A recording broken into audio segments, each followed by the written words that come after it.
Welcome to yet another exciting edition of Sports Extraordinary Weekend Edition here on Atlantic Television Network. This edition of the program promises to be very thrilling because the transfer window has come to an end a couple of hours ago, and it has been a very busy transfer window. It's reported to be one of the highest in history of transfers in the European football. We'll take a look at the big deals, especially the deals that were completed on the last night of transfer, and the last hour, so to say, of the transfer. Very big deals took place. And this is a season where we've seen a British record in transfer as well. So we'll take a look at these deals and see how most of the club sides in the Premiership did business. Not forgetting how the other top teams did business. Talking about Bayern Munich and the rest in the German Bundesliga. There were big deals as well in the Ligue 1 in France. Don't forget that France is the home of one of the most controversial deals you will find around this season in the top-level football, with the deal involving the celebrated French international not being completed. We'll take a look at all of this. And don't forget, it's the US Open period, and we're having some fun at the US Open, but there has been a major scare at the US Open. Novak Djokovic could have been ousted out of the competition. So we'll take a look at all of this weekend. I'm sure it will delight you. All you need to do is sit back and enjoy. When we return from the break, details will come with my experienced resource person. Stay with us.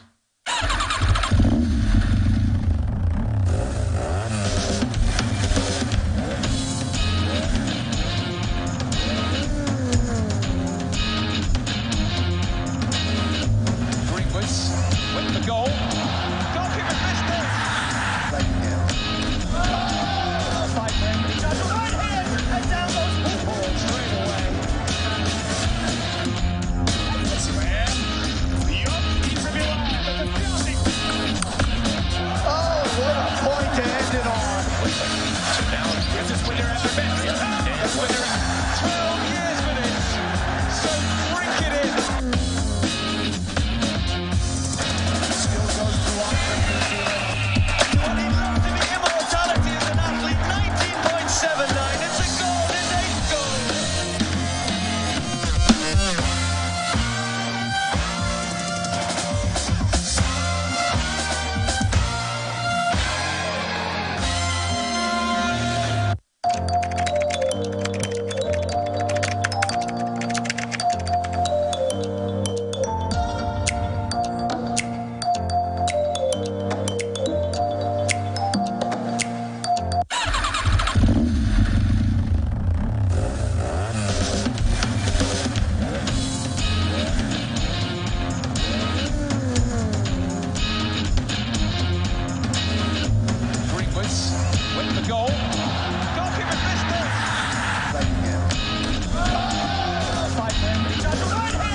Weekend edition here on Atlantic Television Network. This has been a very busy weekend, I must say, because the transfer deals for the top European club side got to an end only a few hours ago.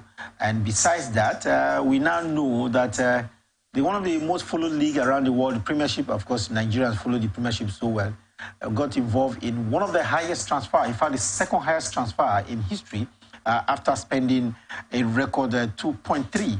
That's a lot of money. 2.3 billion was spent, for a transfer. 2.3 billion pounds sterling. I will just get to that in a short while. But first, I'd like to introduce to you my guest and, of course, regular on the show, Sarah Davis. Sarah, it's nice to have you. Yeah, good evening, good afternoon, and of course, a nice weekend. A lot to talk about, especially from the transfer, the US Open. So much to talk about. I was afraid, but then I don't have to let the secret of the cat out of the bag. Yes. We're talking about our focus for today, which has to do with the transfer in Europe, the top 5 leagues in Europe. Like I mentioned, it came to an end Friday night, that's midnight, and this weekend it is the biggest talking point around the world. Premiership teams in England spent as much as £2.36 billion sterling, to bring in players, and that's quite a lot of money. If you ask me, 20 teams in the Premiership in England spending that kind of money in just the summer transfer window is quite a lot. But first, I'll be talking to an award-winning Sarah Davis. Sarah, nice to have you again. But starting on the local scene here, a chess competition is in the offing, and this is your baby. Yes, it's actually the South-South, second edition of the South-South chess competition. The first edition was held in Akwa Ibom State last year, and this time around it's going to be massive. Where, of course, we're going to be seeing the African chess champion coming all the way from the current champion coming all the way from Egypt. We're going to be seeing players come from Algeria. It's a South-South thing, but then, they want to make it big, and that's the more reason they are trying to involve, players from all over Africa and, of course, beyond Africa. So it's going to be big, massive here in Port Harcourt. It starts on the 6th of this particular month. The press conference is just around the corner, but then we'll be keeping you posted with the activities as they play out. Under 72 hours, we should be seeing top chess players arrive in the city of Port Harcourt for this South-South chess competition. And like I mentioned, it is Sarah's baby, so definitely we'll keep an eye on it and see who's got the most thinking cap at this year's chess competition. Away from that, let's look at our focus for this weekend, and it has to do with the transfer, a deadline. We know that I think Bedford won in another few days from now, in about a week or so, the most talked about and the recent one, which is the Saudi transfer, will come to an end. But if you're a follower of the top leagues in Europe, the league transfer has come to an end for the summer period. We have to now wait till January before there could be any other transfer. But between the period when we had the transfer and up to a few hours ago when the window got closed, we saw Premiership teams top the other 5 leagues or the other 4 leagues, in terms of movement in and out for players. Before we look at the players, the teams and the players one after the other, let's look at the financial implication of all of these. Sarah, it's shocking that we are finding so much money, when a lot of people are complaining about some kind of positive funds, but yet it is so much in British football that 2.36 billion is spent, trying to get players to move from one club side to the other.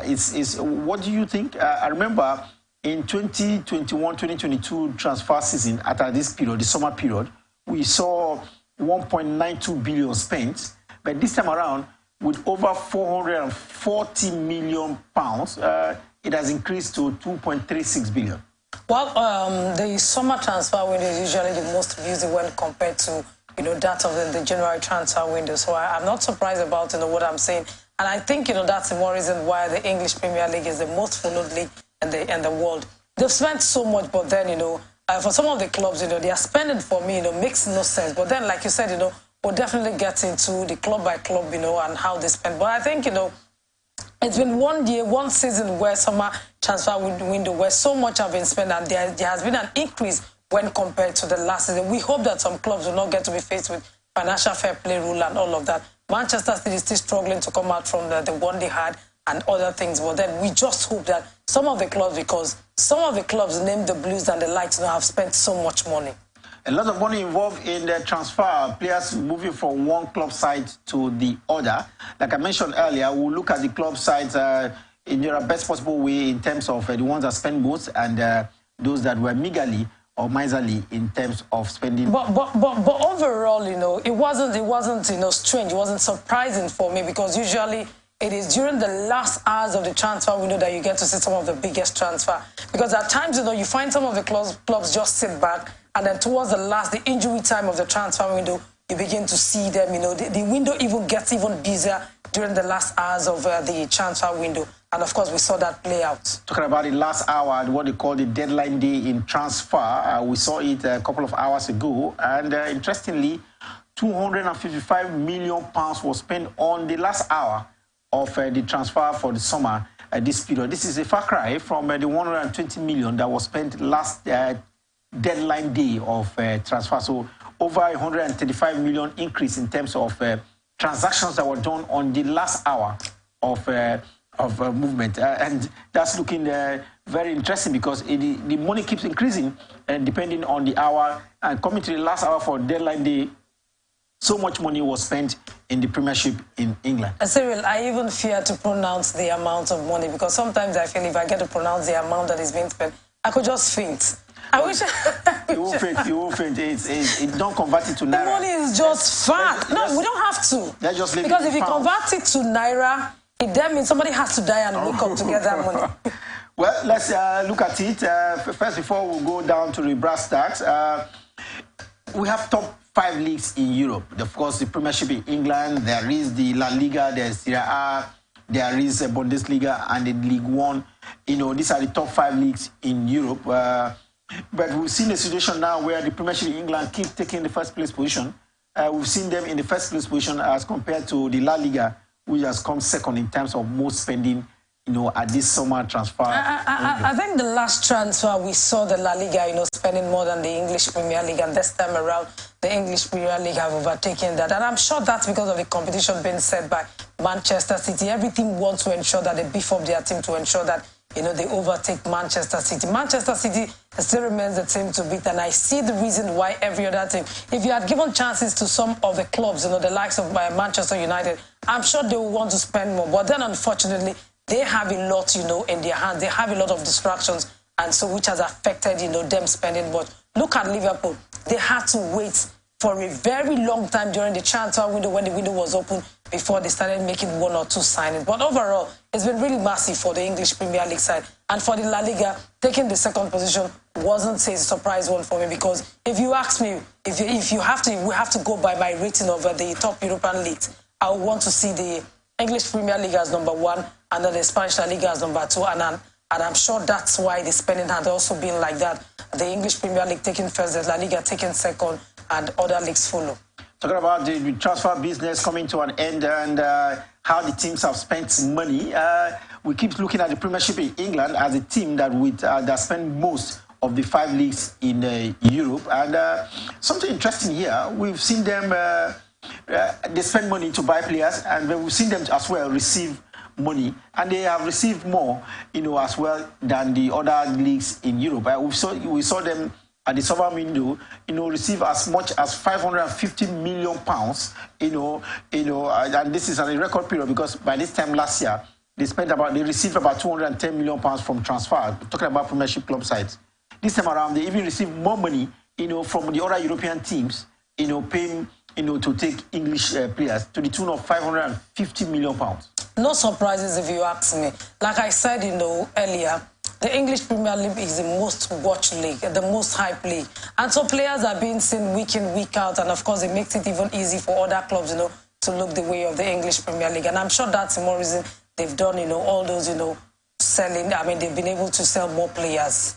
More players being sold by Premiership teams, and it looks like the quality of the league cannot be doubted because that's where they are getting more players, you know. But again, let's and that's the more reason why, you know, we talk about, you know, having our league on TV, the Nigerian Professional Football League, because if we have our league on TV, our players will be seen week in, week out, and of course it makes them even attracting, you know, more business to the Nigerian Premier League. And that's the beauty of the English Premier League because it is the most watched league in the entire world. So they get to see players, spot players, and then begin to look at, you know, getting those players for themselves. The most watched league in the right now is the Premiership in England, and it has to do with quality of the players. And talking about quality of players reminds me that we saw as many as 13, you know, of the players from the Premiership in England, you know, having a value of 50 million plus, from 50 million and above, you know, in this summer transfer window. That shows you that the quality of the Premiership is really, really high up there because we could see some other teams, players in some other leagues, you know, go for less than 50 million, while we have an aspiring case of maybe 1 or 2 who can be earning far more. But we've seen as many as 13 players from the Premiership in England, you know, within the range of 50 million and above, which shows that the league in England is really, really qualitative because most of the other buys we see, you know, in the other 4 leagues are under, you know, 50 million in terms of number. Yes, there could be 1 or 2 players who had, you know, been so most expensive players, so to say, but in terms of number, there have been more 50 million plus and above players in the Premiership of England. That shows you, to me, the quality. I don't know what you think, Sarah. Just 2 words, to portray what you have said. More qualitative and, of course, more competitive. That's the answer. Well, more qualitative and more competitive players are found in the Premiership in England, and this is reflected in the amount at which club sides do deals with these players, especially in the summer window, who has just come to an end. And now let's look at the Premiership in England and see, maybe club by club, if we have the time. I was trying to mind my words and wait for you to. Let's get into the club by club, and then we'll begin to dissect what they have done. Yes, but first let's start with the lower ranked club side. I was thinking we were going to start with the club that spent the highest money, because I want to really tongue lash. Let's look at the club that spent most money in the Premiership in England. No surprises. The team, no doubt, a lot of people should know by now, is Chelsea. Chelsea, a lot of people thought it could be Manchester City, like we were saying before. But if I study it so well, and if what I know is what to go by, Manchester City is outside of the top 5 in terms of the amount of money they have spent at the summer window. We've seen other teams spend more money than Manchester City. Ordinarily, you would think, okay, well, the kind of money they had before. But I think Manchester City, especially with the financial fair play rule, have been very cautious with the way they spend their money. They truly have to be very cautious, because they've not cleared themselves of what is before them. They have to be very careful. And aside being careful, we know too well that they have a close to perfect team. You don't find a perfect team anywhere, but they have a close to perfect team. Look at their first 11, look at their bench. I mean, like they have, 2 teams, the bench and, of course, the first 11. So I think, it wasn't surprising, for me to have seen, Manchester do less of, the buy-ins. I felt from day one, I feel that it will be Chelsea. They are the ones, who will do more of the buy-in, because, one, if you ask me, that club is the new club. A new club in the sense that you have a new manager, you have more than half of the players, in fact, almost all the players new. Everything about the team is new. So I think that's the club that will do more of the buying. And of course, they've proven that, they are the ones, who will be the biggest spenders. And they have spent so much this season. Look at the number of players they've brought in. If you ask me, I think this transfer window, they brought in about 14 players, which I am even struggling to know some of the names of, those players. And that's because most of the players are, teens. Some 16, some 18. And I think that, they don't need such kind of players. The Premier League is already made and do not need, smaller young players, of that age. But then, in as much as they've done those deals, they've also done well. For me, the ones they've been able to get hasn't been fantastic because of the age difference. And like I said, the Premier League is already made and they need, players that are already made. Players that are already made who can stand the test of time, who can, stand against other clubs. But then in the area of, selling, they've done fantastically well. You can look at the number of players they've sold. The Saudi League has also helped them, to also booster, their accounts. Talking about the Saudi League reminds me that there will be a full weekend of focus on the Saudi League. Their league comes to an end. This transfer comes to an end in the next 7 days from now.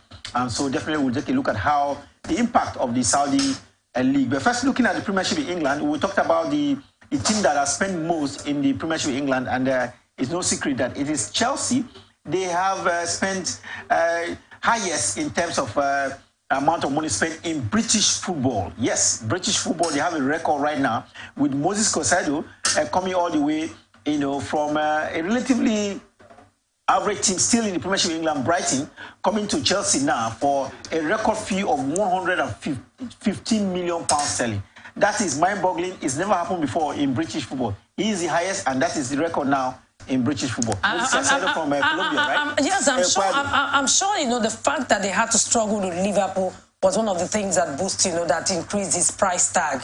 But ordinarily, I think, they have a quality addition in, Moses Caicedo. If there are players they actually brought in that I think, can make, an impact, can also, do well in the league. Moses Caicedo is one of those players. Moses Caicedo is... But then, aside the fact that, they have spent more, they are the team that have even sold more. They've made more money this transfer window than any other club in the English Premier League. The man you see on your screen there is from Ecuador, and he's a pretty young player that has a lot to offer. And I think that's why Chelsea has put as much as £150 million for him in the next couple of years from now. That's what he will earn, and he has he's now the British record holder in terms of transfer fee. Talking about Chelsea just reminds me that they have a new owner. They have done some good business, if you ask me, because they've let go of at least 12 top players, and they made some money from these players as well, which they have reinjected. But overall, and with the new owner, Tom Bolly, they have spent about £1 billion. £1 billion in the last three transfer windows. Yes, they've let go some players, but I think one of the players they let go that I think, shouldn't have left the side is the man who went to Arsenal. What's this his name? Kai Havertz. Yes, I feel that, ordinarily they should have done everything to leave him at the side. And of course, the man who left, what's this his name, to Manchester United? What's this his name? The one who joined Manchester United? Probably Messi Mount. I feel that these are experienced players. I'm not saying that they've not done well. These are young players, with prospect. But then, like I said, the Premier League is already made, and we do not need these young players.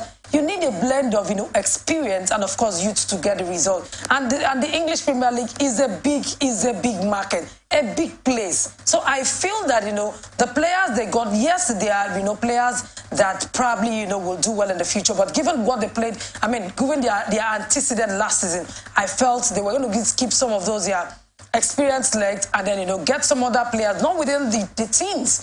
You find some 16, 18 years in Chelsea. And I think that's where, that's where I'm faulting, the buys from Mauricio Pochettino. Mauricio Pochettino, the head coach of Chelsea, has cleared 12 players and has brought in as many as that number as well. Relatively very young players. I think almost like 14 players. Yes, so Casado, 12 players let go, top players, first team players let go from Chelsea. And of course, relatively young players brought in the numbers of... Well, for some of the players, they let go, the likes of, Koulibaly, and I'm sure those ones, are players who are really going for the money. And that's why they were not even bothered. N'Golo Conte and the likes, those are players who actually, want to leave to the Saudi Arabia to get, more money.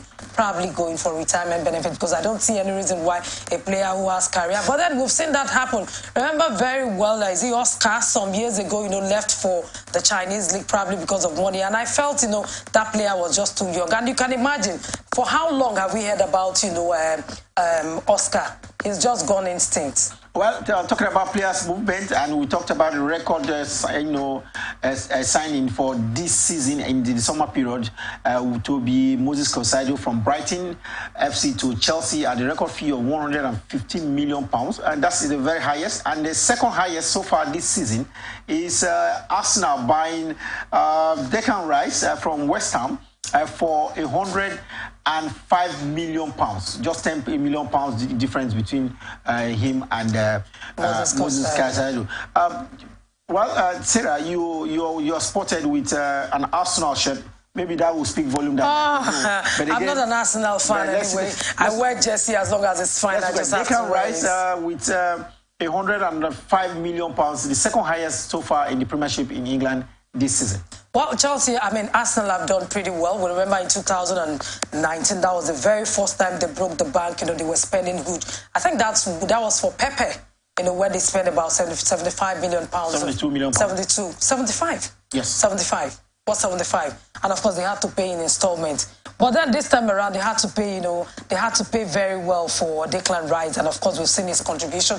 The fact that they brought in Declan Rice, they also brought in a Timber, they brought in a Kai Havertz. They really busted out the squad. And the goalkeeper, yes, the goalkeeper too. So they've done pretty well. Of course, they may not have, spent so much like, Chelsea. But then they are one of the first three teams that have spent so much in this transfer window. They're actually the second team too. The second team, yes. Right. So they've done pretty well. And of course, their buys, if you ask me, I'm very, very okay with the kind of buys they did this transfer window. Well, while we're looking at the teams that have spent more in the transfer window across Europe, 5 top teams in Europe, we told you about Chelsea as the first with 115, Arsenal second with 105.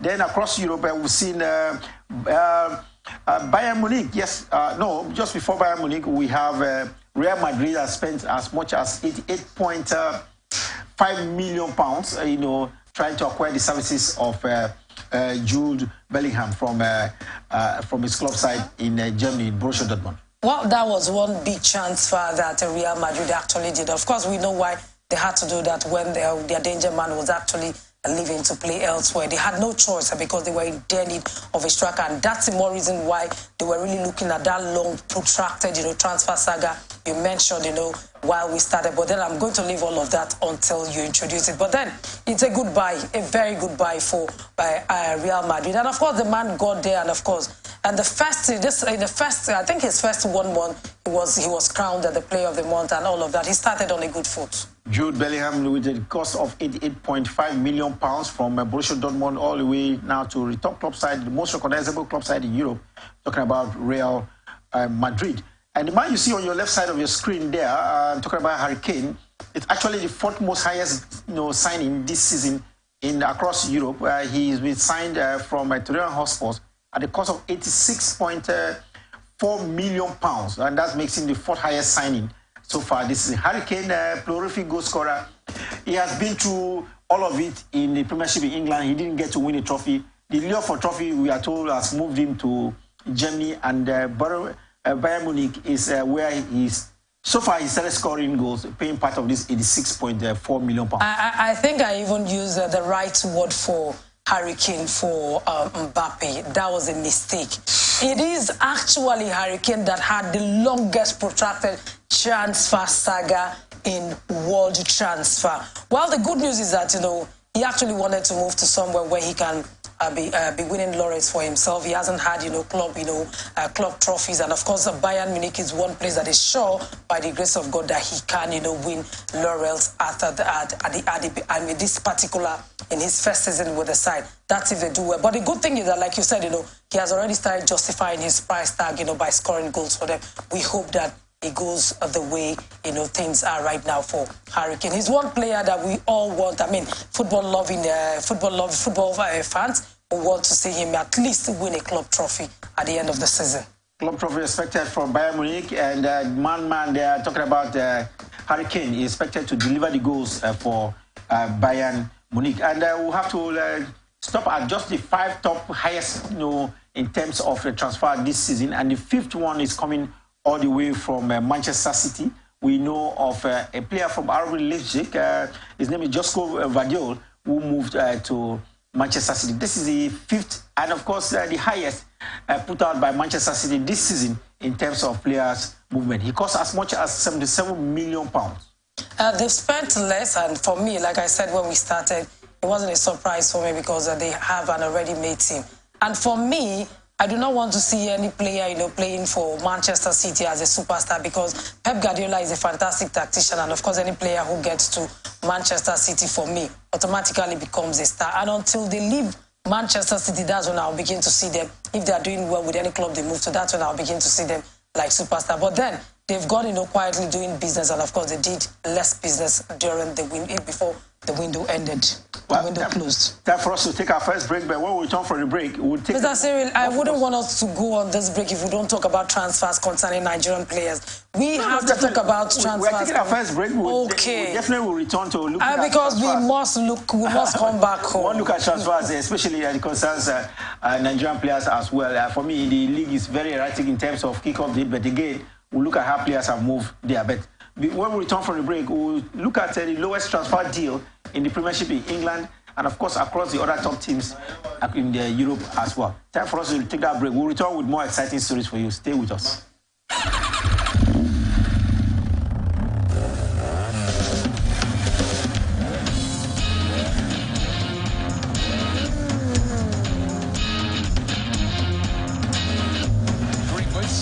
Went for goal. Goalkeeper missed it.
with the goal.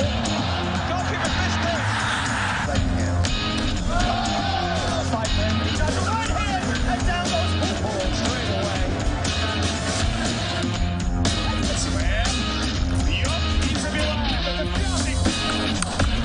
Oh, what a point to end it on. So now here's this winner at the bench. And winner 12 years for this. So drink it in. Still goes to what he loves to be immortality as an athlete. 19.79. It's a goal. It's 8 goals.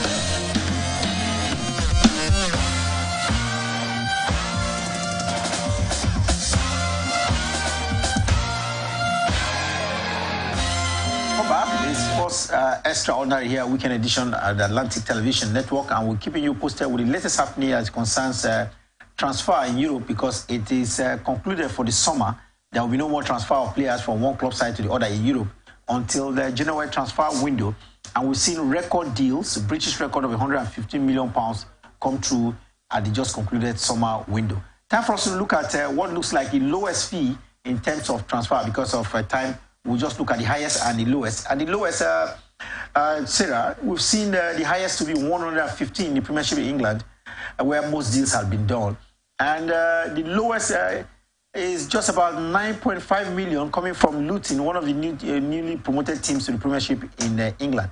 While we have 115, they spend just a paltry £9.5 million for business. Well, I feel for them, because even when they came into the English Premier League, they were being beaten left and right. And of course, I ordinarily feel that they should have even done better business, because they've never been in the English Premier League in the history of that club. It's the first time they are coming into the league. And the fact that they are coming into the league for the first time, they should have been able to do at least, quality business to ensure that they can compete favorably well with the teams in the English Premier League. If they don't do well, they might just kiss the league goodbye at the end of the season, because it doesn't look really bright for them. These are some of the things that affected some of the clubs, that went down last season. Once you fail to buy players, once you fail to spend money, it's a money-spinning business. You have to put in money to also get the result and also make money out of it. So if you don't put money into football business, then you should just be telling yourself that you have to go back to where you come from. There is this saying that if the kitchen is too hot, you just have to stay off from it. If the place is too hot for you, if they cannot spend money, they'll be forced to go back to where they came from. Well, you have to spend money to get the job done. Luton, the newly promoted side, the first time they will play in the Premiership in England, needs to fortify, but spending just under £10 million looks like they got in trouble. So far, they've lost all their games they've played in the Premiership in England, so they need to really to fortify. Well, just before we wrap up on the top teams in how the teams have done business in Europe, one team that has been really not up to it, but they seem to have done business at the last day, is Manchester United. There are a lot of people who have been, Manchester United fans have been asking for more business to be done within the summer period, and they've barely done about 5 deals. And on the transfer night, we saw them, have one Moroccan international, a player that was so nice, do I say, very good at the World Cup for Morocco, has now joined Manchester United. Arabat from Fiorentina in Italy is now a Manchester United player. On loan. And for me, it looks like one of the best deals done by Manchester United. And why they also landed, I think, international goalkeeper Altay Bayinda from Fenerbahce, left back Sego regularly on loan from Tottenham Hotspur also. Yeah, I think they... But then, for Amrabat, Amrabat, that's one deal that I think I want to give, Manchester United some credit. They struggle, but maybe at the last minute, the Glazers, had to come to terms with Eric Ten Hag to ensure that they get business. I'm sure all of this happened because they saw how the team struggled at the beginning of, at the first 2 matches, of the English Premier League. So they were condemned. They were left with no choice but to do some small business to bolster the squad. Talking about transfer, one notable transfer, especially on the last night of transfer, was the one involving Nigerian international Alex Iwobi. He's now moved from Everton to Fulham. Alex Iwobi, do you think this is an excellent movement for him? I fasted for this move to see the light of day, I must tell you the truth. When I saw that it was Fulham, going for Iwobi, Iwobi is one player that is very important to the Super Eagles, the Nigerian national team, and I felt, it was a good move. Look at the way, Everton, they started from where they left off last season, still struggling. So it was a very good move that, you know, even at the end of last season, they even struggled. They managed to escape relegation, and then they had to continue the same way. So for me, a very good move for Alex Iwobi, and of course, it's a 5-year, you know, contract he had signed. Apart from Alex Iwobi, we also had that of Paul Onuachu, you know, he was moving, you know, to Maize, but I don't know how far that deal, you know, went before the close of the transfer window. Then we also had the one of Kelechi Iheanacho, and I felt it was going to be another move, you know, moving from Leicester City to Crystal Palace. But at the end of the day, didn't see the light of day. We hear he was actually going to be there, but at some point they were not chasing. What's the name of this player? Jean-Philippe. Is it Jean-Philippe something, you know? And at the end of the day, we now hear that Crystal Palace have pulled out of the deal, and of course the transfer window has come to it. Not only Crystal Palace were interested in Kelechi Iheanacho, we also heard, you know, West Ham were also interested, Wolves were also interested, but I don't know why, you know, all of those deals didn't work. I would love a situation where we see our players play in good league. Last season, we complained about the fact that some of our players, you know, play in the championship, and of course, they are not even first-team players. They come from the bench and all of that. But for Alex, it will be a fantastic move for me. Alex will be now a Fulham player from Everton in the Premiership in England. And talking about one notable movement in the Premiership in England is the one that involved Ansu Fati. Remember him? He played for FC Barcelona, very young and exciting player. He's now, you know, moved all the way to Brighton FC on loan. And for me, this is a player to watch out for. Yeah, he's a player to watch out for, if you ask me. Yeah, sometimes, you know, you get to do well from one team and you move to another team, you don't do well. It's judgment year for him. Judgment year for Ansu Fati. He's moved from FC Barcelona. He had some kind of good return this season, and he has chosen to move on loan, pending if he's successful to be permanent. But Ansu Fati, one African player you really have to look out for, you know, as the transfer come to a close. But just before we wrap up on this transfer segment of this program, Nigerian League is reported to kick off on the 9th, a couple of days from now. We are told that will be the opener. Then a week after, there will be, you know, the full League One, Week 1 matches getting underway. And for me, I'm very disturbed that the Premier League here in Nigeria has suffered several postponements. This will be the third postponement. And you want to ask, is it rocket science to plan kick-off date of league here in Nigeria? We know they should have sometimes, you know, in the last 1 month, we've had these 3 postponements, like I said. But that's not the issue for discussion here today. The issue here is notable movement in the Premier League here in Nigeria, built to kick off in the next couple of days from now. Well, the beauty of it is that at the end of the day, the Nigerian Professional Football League eventually will kick off. We hope so. Let's cut them some slacks. Those in charge of the Nigerian Premier League, they were in charge, you know, as an interim body last season, and of course we saw they brought about, you know, some changes. They brought about results and all of that, and of course the fact that, you know, they had moved it. I'm sure one of the reasons they had to move it then, you know, was because, you know, the fixtures have not been done. But this time around, now that the fixtures have been done and everything is said, I do think that, you know, the league will eventually kick off. The essence of the Abridged League was to ensure that, you know, we start at the same time. We are also at pair with, you know, other leagues, and that was the essence of the Abridged League. I hope so. The European leagues have just started 2 weeks ago, 3 weeks ago. But if you started 3 weeks ago and you are going to start your own league in the next 3 weeks, that's more than almost 8 games to be played, and you are behind by two months. So well, we know how to do this things. We don't know how to do it. The Abridged League was a child of necessity. It was actually done for this purpose. If you know that Enyimba International, Nigeria's and Africa's most successful, Nigeria's most successful club side, had to crash out of the CAF Champions League. And one of the major reasons is that they have not been very active. The players have not been very active. You know, I seriously do not want to think that, you know, it's because, you know, our players, you know, our teams are match rusty and all of that. I was live at the stadium and I watched the match. They had a fantastic game.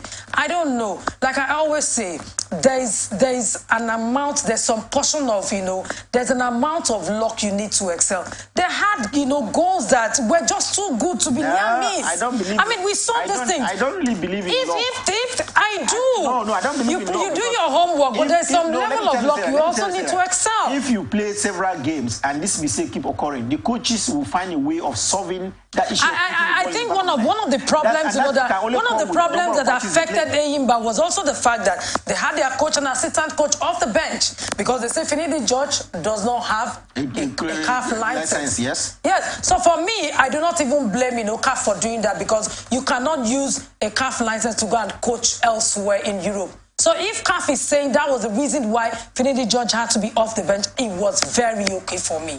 Well, like I mentioned, it looks like rustiness is the principal reason why we don't see Nigerian club side go so well, especially at the early stages of the competition. If you remember, Remo Stars crashed out as well. But you see, like I said, they had they had pre-season tournaments here and there. So one will not just say that they were match rusty. And from what I saw at the stadium, they say sometimes you lose gallantly. For me, they did well. They should hold their heads high. But unfortunately for us, because as Nigerians, we want to see Eyimba, progress beyond, the level where, of course, they were ousted. And unfortunately for us, CAF has amended the rule where you cannot drop for the CAF Champions League to the CAF Confederations Cup. So once you're out, you are out. If you ask me, Al Ittihad of Libya, they played against, they won't go far because they were not fantastic on the day.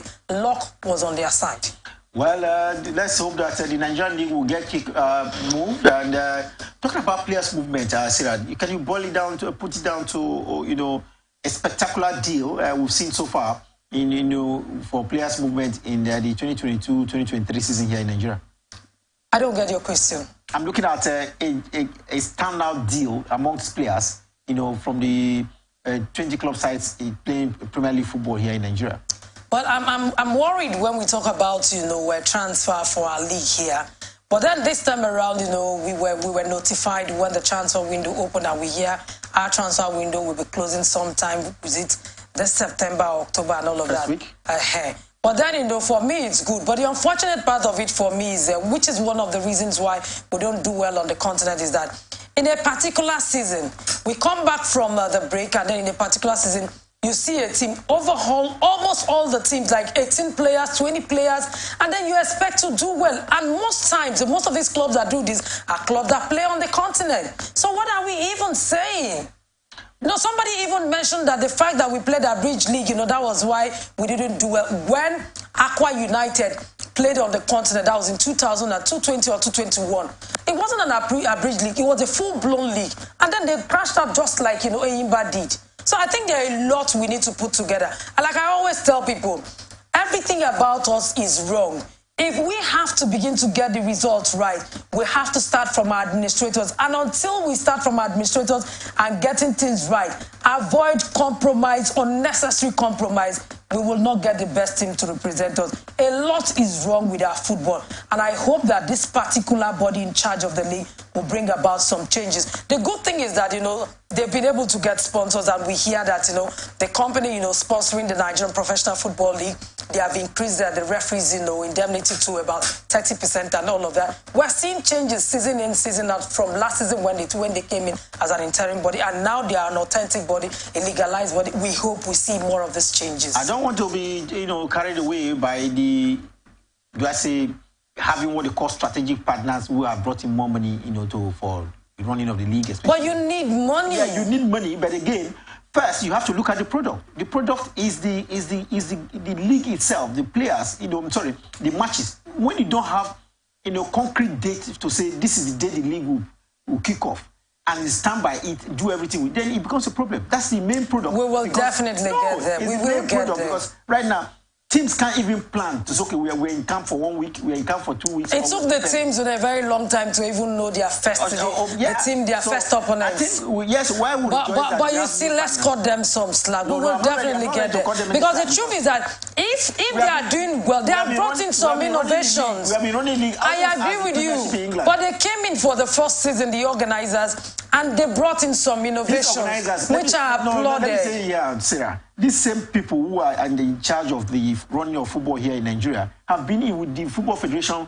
for as many as more than 10 years. There's nothing new about them. It's just change of But they were not saddled with the responsibility. Well, that's for another day. Let's quickly now go to the other aspect we have for you this weekend. It's been a very busy weekend, like I mentioned to you earlier.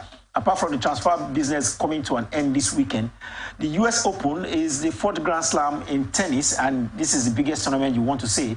The US Open out there at Flushing Meadows in New York is seen what a lot of people believe could have been one of the major upsets in tennis history. World number 2 and, of course, the most Grand Slam winner in the male category, Novak Djokovic, had a relatively compatriot of his, a man from same Serbia with him, to play with. And it looks like a routine game for him because this is the second round. This is one man who you expect to be in the final and even win. Losing the first 2 sets, and he lost the first 2 sets, what looks like in a childish circumstance, but he came back in the 3rd set, and of course got the business done. He got the business done in the 4th set, and of course did the business as well in the in the 5th set. So this he got it done in the 3rd, 4th, and 5th set. Oh yes, it was a big scare. Very big scare. A big scare. I woke up to see that result on my phone.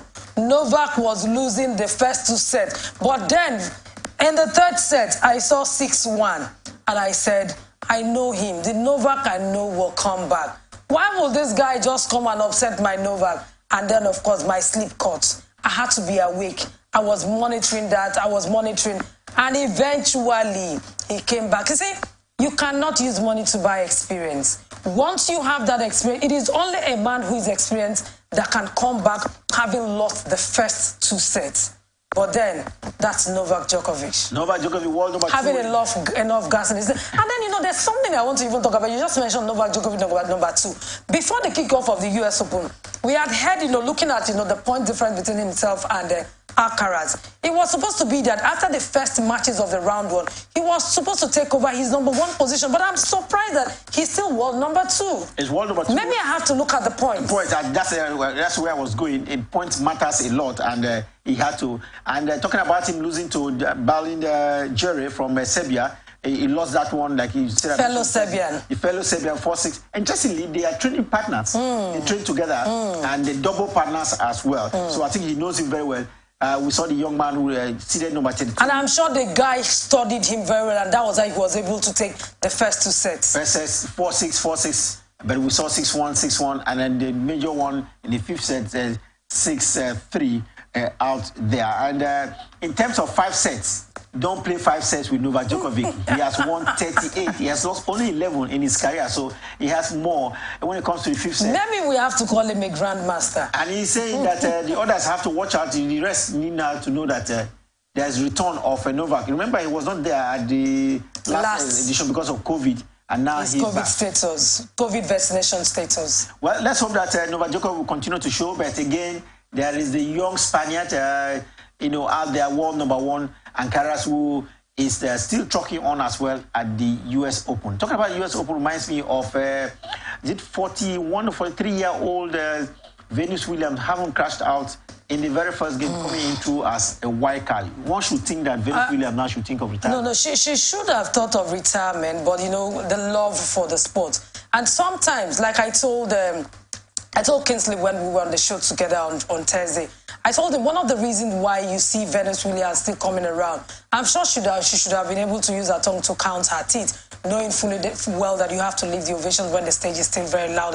But I also do think that the organizers are the ones, you know, who talk her into it, because she's always coming into competitions with wild card. So we must give her, you know, and of course, you know, unlike... She's deserving to be unlike, yes, she's deserving, very, very deserving. She's paid her dues. Right. Yes, she's paid her dues. But you know, unlike the younger sister is now occupied with a male partner, a husband, and kids. So she has a lot to think of, but she doesn't have all of that. So the only thing that keeps her happy is tennis. So it doesn't matter if she's crashing out from the round or the 0 round, let her just be playing and going, since she doesn't want to leave. Well, Venus Williams talking on yet to retire at the age of 40+ in tennis. And time for us to wrap it up for this week. You can't wrap up without talking about Coco Gauff and Iga Swiatek. You must talk about my women. You can't leave the women and talk about only the guys. We're talking about Venus Williams, so it is one word. So you have to talk about the current number 1 and current number 6. No. We run out of time, really. Okay, no problem.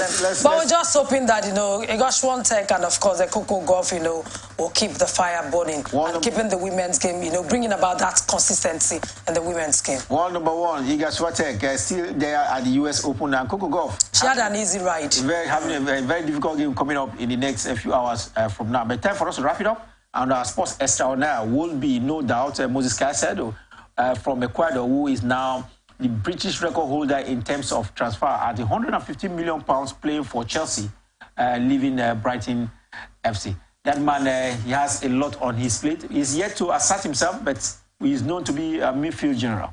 Judgment year for him too.